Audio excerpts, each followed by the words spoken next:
Fala, galerinha do oitavo ano, do samba rock para a geografia. Exatamente. Professores de geografia, estávamos dançando samba rock. Samba que eu gosto e o rock do professor Antônio. Isso, rock sim. Não, respeito samba. Respeito, não vamos fazer um debate aqui de música, não. Eu propus a gente começar a aula dançando samba rock. Então, como eu falei, ela dança o samba e eu danço o rock. Perfeito.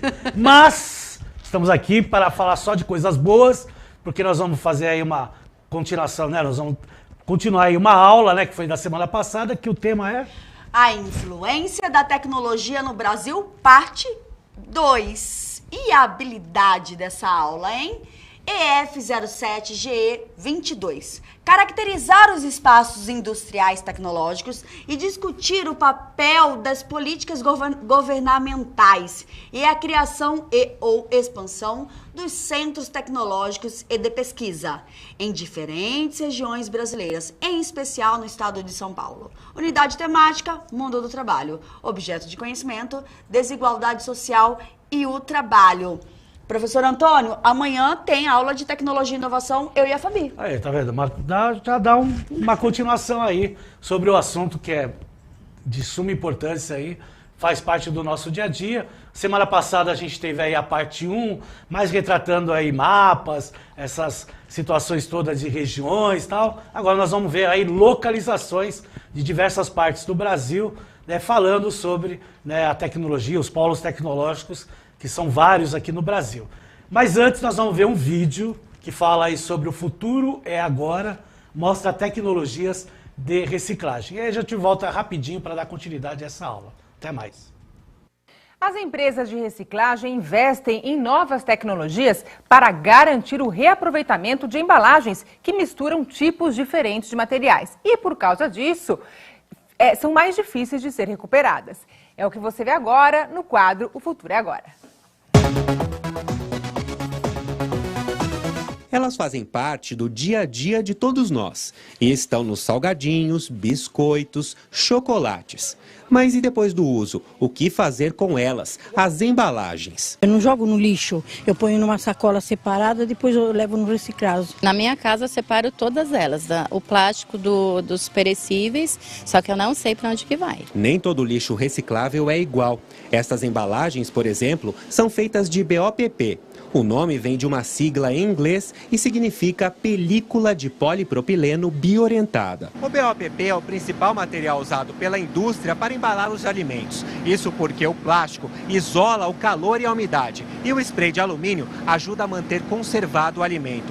Todos os anos, são bilhões de embalagens como esta colocadas no mercado. Como outros compostos plásticos, o BOPP demora mais de 100 anos para se decompor. A reciclagem é uma solução, mas o processo não é fácil. Esta empresa, no interior de São Paulo, desenvolveu uma tecnologia específica para estas embalagens. O material entra nas máquinas, é moído e triturado antes de passar pela lavagem e secagem. O passo seguinte é o processo de extrusão, no qual o plástico, por meio de uma máquina, se torna pastoso e depois é solidificado em água fria. O material é derretido e granulado para comercialização como resina plástica reciclada, voltando ao processo para processos de injeção, para lixeiras, pallets, entre diversos outros produtos que podem ser feitos com plásticos. A responsável por recolher e distribuir as embalagens para as recicladoras é esta empresa da capital paulista. A reciclagem do BOPP não é um processo difundido no mercado brasileiro, é um processo que está crescendo e está se aprimorando, mas por enquanto é uma porcentagem muito pequena, porque é um material muito difícil e requer muita experiência. Essa empresa de reciclagem, também no interior de São Paulo, recebe vários tipos de resíduos, entre eles esse daqui, o saquinho de suco em pó. Por ter alumínio e plástico, a embalagem exige um processamento diferenciado. Essas embalagens geram muito resíduo industrial, não só pós-consumo, como industrial também tem perda em processo. A gente transforma essas embalagens em placas que são utilizadas substituindo a madeira. Setores como o de segurança e da construção civil usam o material que também se transforma em móveis e outros objetos. Ideias que podem parecer simples, mas precisam de muito investimento em tecnologia. A gente tem um centro de pesquisas nos Estados Unidos que desenvolve formulações, ou seja, desenvolve receitas de como incorporar esse resíduo que a gente coleta em processos de reciclagem que vão originar novos produtos. Esse é o nosso grande segredo, nosso grande desafio. Então, vejo como a tecnologia ela envolve tudo, né? Interessante esse vídeo, né, que fala sobre reciclagem, né, que o Brasil ainda está engatinhando nesse processo de reciclagem, né, só alguns produtos como latinha de alumínio, por exemplo, já está bem avançado, porque são mais aí de 98% de reutilização da latinha de alumínio, mas tem outros produtos aí que podem ser recicláveis e inclusive restos de material de construção que podem ser reutilizados.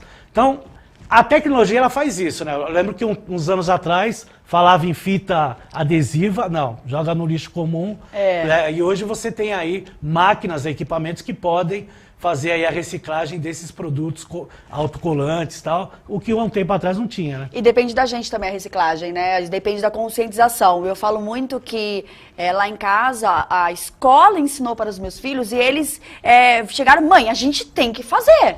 Então, é muito bacana a partir da gente, professores, que incentivem os estudantes a fazer a separação, para que a gente incentive esse lado da reciclagem. Sabemos que a infraestrutura é precária, né?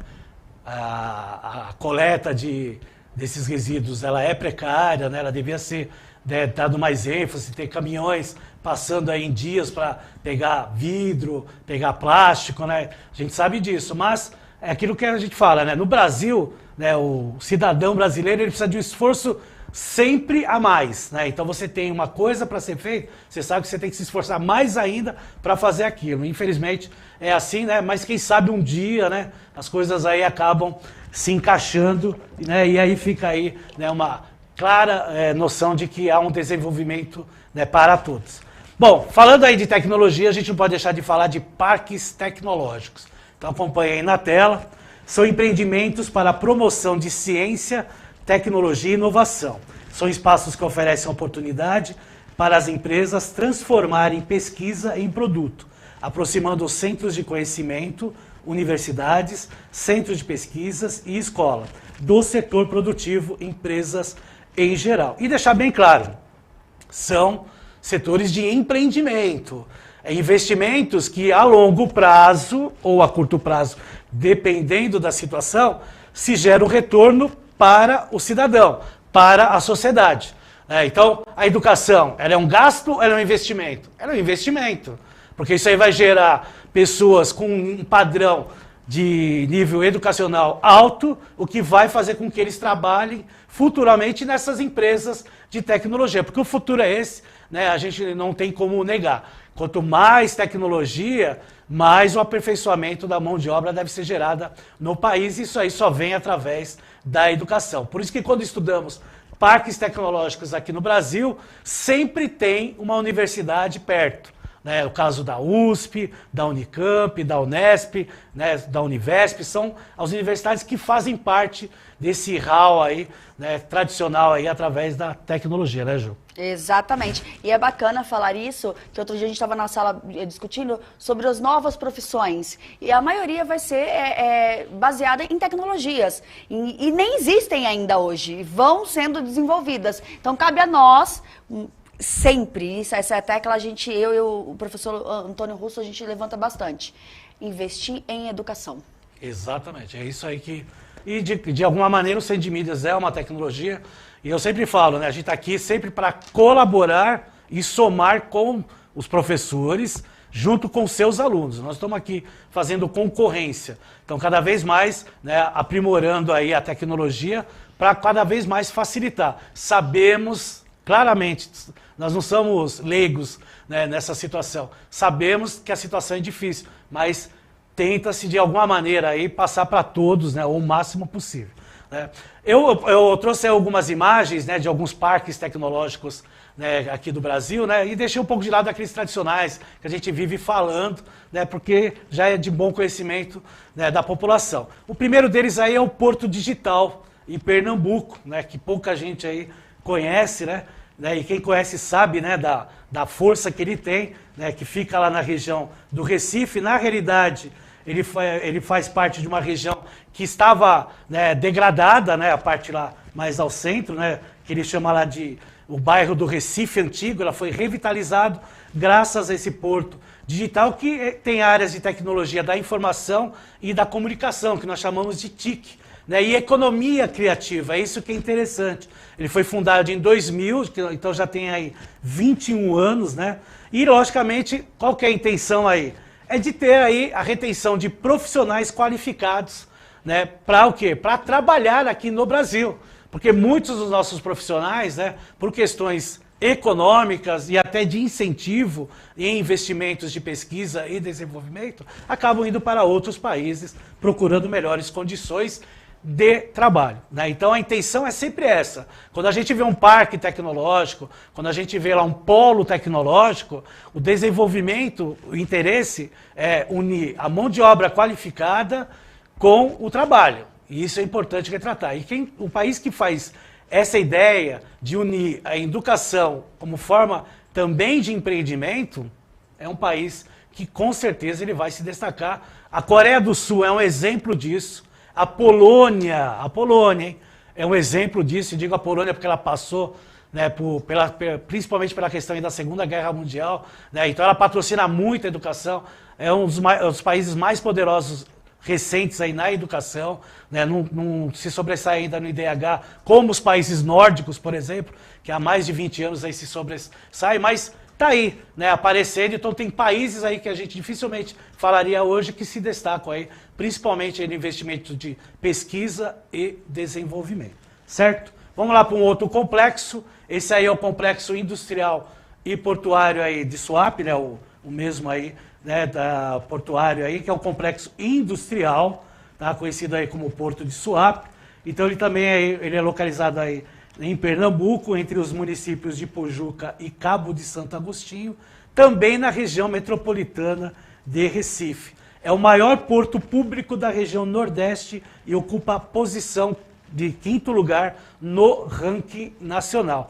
E sempre lembrando, né, investimentos desse porte gera, né, trabalho, né, gera desenvolvimento para a região, porque nós estamos falando de tecnologia, né, o auge, né, do mercado hoje. Então, por isso que é importante, né, fazer esse efeito dominó, né?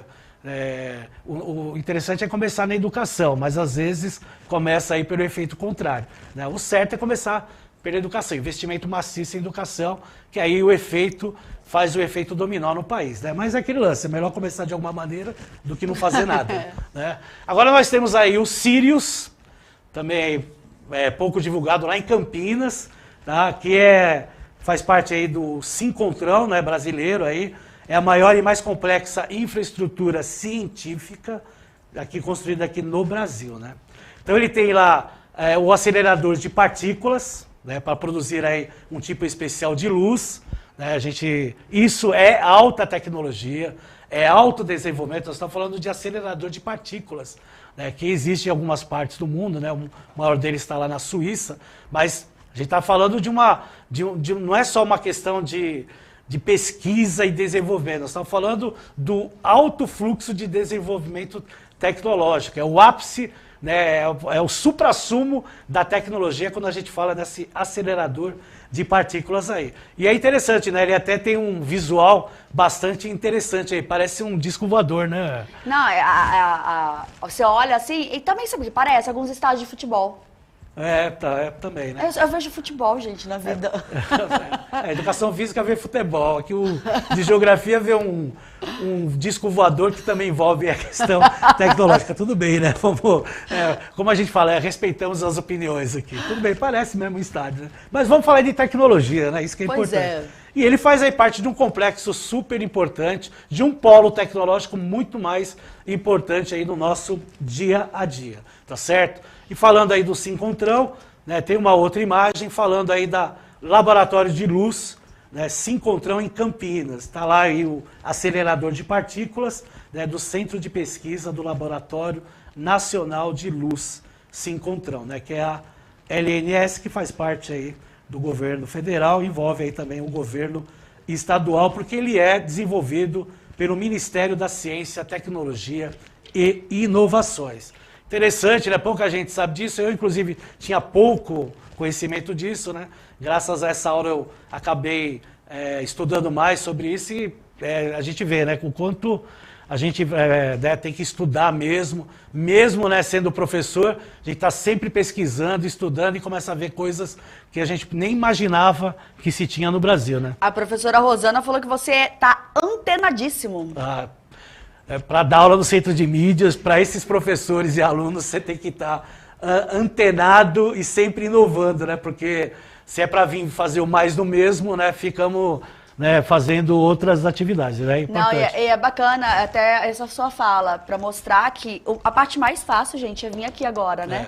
Porque a gente passa por um processo aí de estudo e elaboração da aula para que a gente possa ministrar a melhor aula possível e contribuir sempre, todo mundo junto. Essa aula aqui eu fiz em julho, para vocês terem uma ideia aí, entendeu? Então tem que fazer. É lógico, a gente vem aqui para fazer o máximo possível. Logicamente somos humanos, também erramos e tal. Mas é o que eu falo, sempre com a parceria de vocês. Por isso que o chat está aí, né? Tem alguma coisa, falou alguma coisa errada? Tem problema em corrigir aqui, a gente fala na hora, como já aconteceu várias vezes, porque nós também não somos expert, nós somos professores, como vocês são aí, tá certo? Vamos ver um mapa aí falando de parques tecnológicos do Brasil. Né, que é o mapa aí que eu coloquei para vocês, e a gente observa, né, que há uma concentração, né, na faixa litorânea do Brasil, até por questões aí, né, de investimentos, né, de infraestrutura, né, então a gente fala aí principalmente da região sudeste, né, que advém aí de uma infraestrutura já um pouco mais antiga, mas legal quando você observa lá na região nordeste, né, terem vários parques tecnológicos aí, esses parques tecnológicos, como está dizendo lá no mapa lá, identificados em números de empresas por parque. Então é legal o professor depois, né, tá trabalhando esse mapa com os alunos e mostrar que na realidade, né, o Nordeste ele tem um grande desenvolvimento, né, tecnológico, né, o que falta mais é investimento, né, e é a partir do momento que existe aí um investimento público e privado, as coisas vão caminhando, tá certo? Vamos lá para uma atividade? Vamos lá. Ó, a professora Raquel falou que ela não tinha ouvido falar, né, no Luz Synchrontron. Isso. E ela achou interessante. Porque tá a gente... Pesquisem mais. É o que eu falo, a gente não tem que ter vergonha, não, né? Não. Então assim, não é porque é professor, sabe tudo.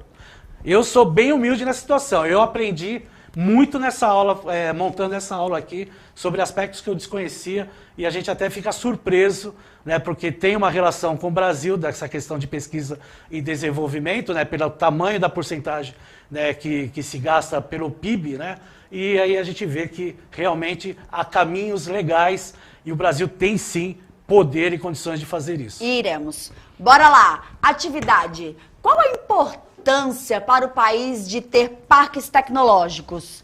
Quanto tempo, professor? 1 minuto e meio para eles estarem, né, trabalhando no chat, né? Então tá bom, a gente já volta.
Vamos lá, eu tô aqui de olho e eu dando risada. Por quê? Porque a gente tem a melhor resposta, que é do professor Silvio. Ele deu duas respostas aqui. Primeiro é a melhor, a primeira dele aqui, ó. Para os robôs se divertirem. Não tá tão errado, né? Mas depois ele voltou e falou, caso da Embraer e sua rede. É verdade, é isso aí, professor. Silvio. É isso aí, professor Silvio. Um forte abraço aí para você e para todos aí que estão participando aí da aula. É verdade. Tem o lado aí, né? Os robôs aí, né, aparentemente eles se divertem, porque eles fazem lá o seu trabalho, né? Logicamente a gente brinca nisso aí, né?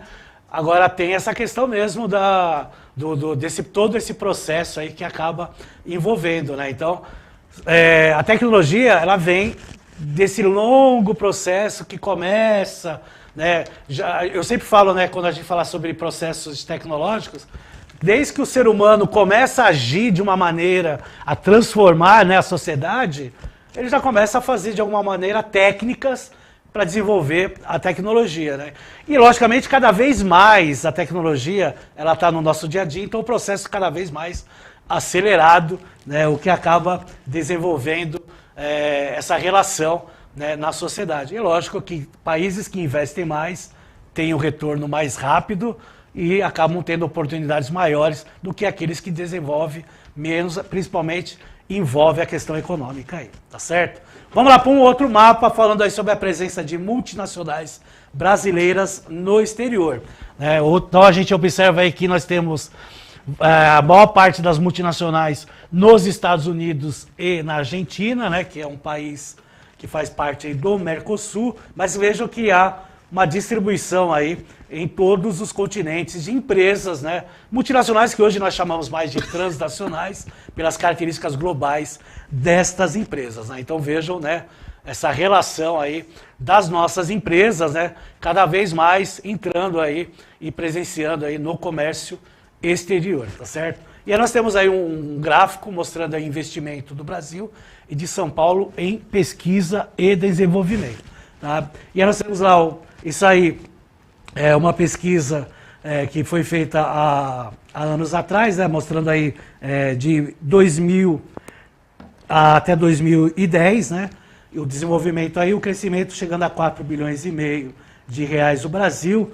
E vejam São Paulo aí bem próximo do Brasil, né, 3,8 bilhões de reais, né, o que mostra aí a grande importância que o Estado de São Paulo tem através da pesquisa e desenvolvimento. E a gente viu no mapa vários polos tecnológicos no nosso estado. Vamos para um outro gráfico para mostrar para vocês aí, o professor depois pode trabalhar legal com os alunos, investimentos de capital estrangeiro no estado de São Paulo, né, de 2008 a 2017. Vejam, né, o quanto se elevou de 0,7% para 17,1%, né, de investimentos estrangeiros no estado de São Paulo, tá certo? Então é importante retratar esse volume aí e esse aumento que aparece, né, no gráfico. O próximo é um gráfico aí de pizza. Bom horário para falar de pizza, professora? Ah, pizza. A hora do almoço, meio-dia, opa, Tá. vamos. Investimento por país de origem no estado de São Paulo, 2017. Tem muita gente que não gosta de falar gráfico de pizza, sabia? Ah, não, Aí por fala quê? gráfico de setores. Não sei se Ah, acho não, que gente, deve dar pizza, fome, pizza né? é bom. É mais fácil de decorar. Investimentos anunciados por país de origem do capital. Vejam que Estados Unidos aí, né, bem, né, acima aí com 30,9% em 2017. O Japão aparece em segundo e depois a China aparecendo em terceiro lugar. Isso aí já mudou um pouco, né? A China já acaba aparecendo aí já em segundo lugar em investimento aqui em São Paulo, tá? Investimento por setor no estado de São Paulo, 2017. O anterior nós vimos o país, agora nós estamos vendo, né, por setor. Então tá lá o automotivo, né, o automotivo sempre aí, né, aparecendo em destaque aqui no estado, né, com 24%. Aí nós temos aí outros, né, de transformação, né, 14%. Máquinas e equipamentos, 12%, alimentos e bebidas, 6%, e aí tecnologia ainda lá nos seus 7%. Então veja, o legal é assim, a gente viu vários polos tecnológicos e tal, mas vejam, 7% de investimento no setor de TIC, né, que é o setor aí de investimento para comunicação e também de tecnologia. Então, olha só, dá para ampliar bem mais, né? Imagina você dobrar, você vai para 14% de investimento no montante total. Não é muito, porque é 14%, mas dobra. E dobrando, aumenta a produtividade na pesquisa e no desenvolvimento. Então é importante retratar isso para vocês e trabalhar isso com os alunos, né? Não é um valor em porcentagem absurda que não possa melhorar. Pelo contrário, ele é pequeno e pode triplicar, quadriplicar, né? Quadriduplicar. Nossa, vai. Vamos lá, vamos passar por essa que já tá dando Tá fome. bom, foi isso. Deixa o Mauro resolver isso. É isso aí, o Mauro resolve. Vamos lá para o Saiba Mais. Aí nós temos aí, né, vocês podem pesquisar. Esse é o site do Invest São Paulo, que mostra todos esses dados e mais dados aí sobre a questão de investimentos no nosso estado aqui, no estado de São Paulo. Certo, pessoal? Obrigado aí pela participação do chat, né? Obrigado aí pela brincadeira aí do professor Silvio, que foi muito legal. Valeu, Ju, pela participação, né? Agora, depois da pizza, tem que almoçar, né? Vamos almoçar, amigo? Vamos almoçar, né? É o jeito. Então vamos lá. Beijos e corações aqui, ó, pros professores de geografia. Coração, amigo? Coração de maçã. Aqui, ó.